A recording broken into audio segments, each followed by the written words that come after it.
Assalamualaikum warahmatullahi wabarakatuh. Selamat berjumpa kembali dengan channel Benazara. Dalam kesempatan ini kita akan mencoba mendiskusikan tentang peristiwa yang berlangsung sekitar proklamasi Indonesia. Nah, sekarang kita akan coba melihat untuk yang pertama kompetensi dasar, yaitu menganalisis peristiwa dan tokoh di sekitar proklamasi. Sekaligus yang kedua adalah menyajikan hasil rekonstruksi peristiwa tersebut dalam bentuk tulisan atau melalui media lainnya. Tujuan pembelajaran ada 6. Menganalisis periode akhir di masa pendudukan Jepang. Kemudian yang kedua, mengidentifikasi berlangsungnya peristiwa Rengas Dengklok. Yang ketiga, menganalisis proses perumusan naskah proklamasi.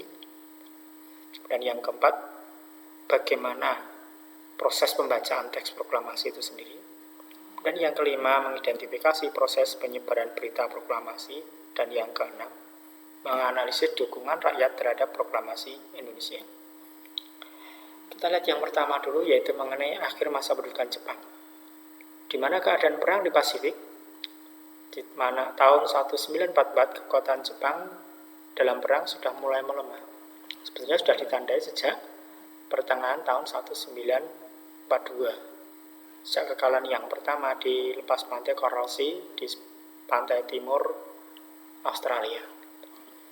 Kemudian di tahun tersebut, di tahun-tahun akhir masa perang, Jepang mengubah strateginya di Indonesia, di mana untuk mendapatkan dukungan dan simpati yang kuat dari rakyat Indonesia, Jepang itu memberikan janji kemerdekaan di Indonesia. Ini yang perlu kita pahami dulu yang pertama. Nah, janji kemerdekaan ini disampaikan langsung oleh Perdana Menteri Kunaiki Koisho, di mana dia akan memberikan janji kemerdekaan kepada India Timur atau Indonesia kelak di kemudian hari, yang nanti disampaikan pada 7 September 1945. Nah, yang jadi pertanyaan, bagaimana realisasi sekaligus respon dari bangsa Indonesia? Ternyata sampai saat itu bangsa Indonesia belum sepenuhnya percaya. Karena melihat ada tahapan-tahapan dari tahun 42, 43, 44, ada banyak hal yang berbeda antara janji yang disampaikan dengan realitanya. Ini ternyata Jepang mencoba memberikan janji tersebut tidak serta-merta langsung diberikan respon yang positif dari bangsa Indonesia. Tapi kita cukup hati-hati. Ini nampak nanti baru bulan Maret 1945, Umakichi Harada mengumumkan rencana pembentukan BPUPKI. Dalam rangka apa? Tadi memenuhi janji pemberian kemerdekaan. Sementara peresmian lembaganya bulan April. Pelantikan anggotanya bulan Mei, 28 Mei 1945. Sehingga tidak aneh, setelah dilantik esok harinya tanggal 29 Mei, sidang yang pertama selama kurang lebih 4 hari tentang dasar negara. Silakan dibuka kembali di materinya. Dan sidang yang kedua 10-17 Juli 1945 itu membahas banyak hal tentang naskah proklamasi, tentang batang tubuh atau UUD dan sebagainya, bahkan juga wilayah. Nah, setelah tugasnya selesai, maka secara tidak langsung 7 Agustus 1945 BPUPKI dibubarkan dan diganti dengan PPKI. Nah, sekarang kita lihat untuk PPKI. Diawali tanggal 9 Agustus, 3 tokoh Soekarno, Hatta, dan Rajiman Pudyadiningrat dipanggil ke Dalat atau Saigon oleh Terauchi, Panglima Tentara Jepang yang ada di wilayah Asia Tenggara. Sementara di suasana yang seperti itu, tanggal 6 dan 9 Agustus, bom atom dijatuhkan oleh sekutu di Hiroshima dan Nagasaki. Alhasil nanti tanggal 15 Agustus, Jepang menyerah tanpa syarat kepada sekutu. Nah, dari situasi yang tidak menentu ini, antara percaya dengan tidak, maka muncul perbedaan pendapat antara golongan tua dan golongan muda yang nanti melahirkan peristiwa Rengas Dengklok. Berikutnya tanggal 18 Agustus, sidang PPKI yang pertama. Bukan lagi mempersiapkan proklamasi karena sudah dilaksanakan 1 hari sebelumnya, Nanti ada sidang yang pertama, tanggal 19 sidang yang kedua, kemudian tanggal 22 sidang yang ketiga. Kemudian pada akhir bulan Agustus, PPKI dibubarkan dan diganti dengan KNI atau Komite Nasional Indonesia. Nah, sekarang kita lihat untuk peristiwa Rengas Dengklok. Penyebab yaitu munculnya perbedaan pendapat antara golongan tua dengan golongan muda yang nanti mensikapi peristiwa menyerahnya Jepang. Golongan tua ingin melalui lembaga PPKI yang akan bersidang di tanggal 18, sementara golongan muda inginnya segera jadi nyatakan proklamasi Indonesia. Nah, sebagai puncak nanti Soekarno-Hatta oleh pemuda Menteng 31 dibawa ke Rengas Dengklok, yang tujuannya adalah untuk menjauhkan kedua tokoh ini dari pengaruh Jepang. Kemudian solusinya dengan negosiasi yang cukup melelahkan dari Ahmad Subarjo dengan pemuda dari pagi hingga sore. Maka sore hari itu juga Soekarno-Hatta bisa dibawa kembali ke Jakarta, tapi dengan jaminan bahwa proklamasi kemerdekaan akan dinyatakan esok harinya. Untuk lebih lanjut silahkan Anda bisa browsing di internet tentang peristiwa seperti ini. Kita lanjut yang berikutnya. Ini bangunan tempat tinggal Soekarno-Hatta pada waktu ada di Rengas Dengklok. Nah, setibanya di Jakarta, Soekarno-Hatta, kemudian Ahmad Subarjo dan beberapa tokoh yang lain mengadakan pertemuan di kediaman Laksamana Maeda. Dari sini akan diprogramkan untuk merumuskan naskah proklamasi. Sedangkan sementara permasalahan yang muncul saat perumusan teks yaitu terkait dengan kalimat kedua pada naskah proklamasi. Kemudian yang kedua, tokoh yang berhak menandatangani naskah proklamasi. Ini pada proses yang butuh waktu, butuh tenaga pikiran yang luar biasa. Kenapa? Karena dikejar semacam waktu. Nah, ini para tokoh yang hadir pada saat itu hanya mungkin ada 1-2 yang tidak ada ya di dalam foto ini. Silahkan Anda amati. Ya, kita lanjut ke berikutnya. Ada pembacaan teks proklamasi. Ini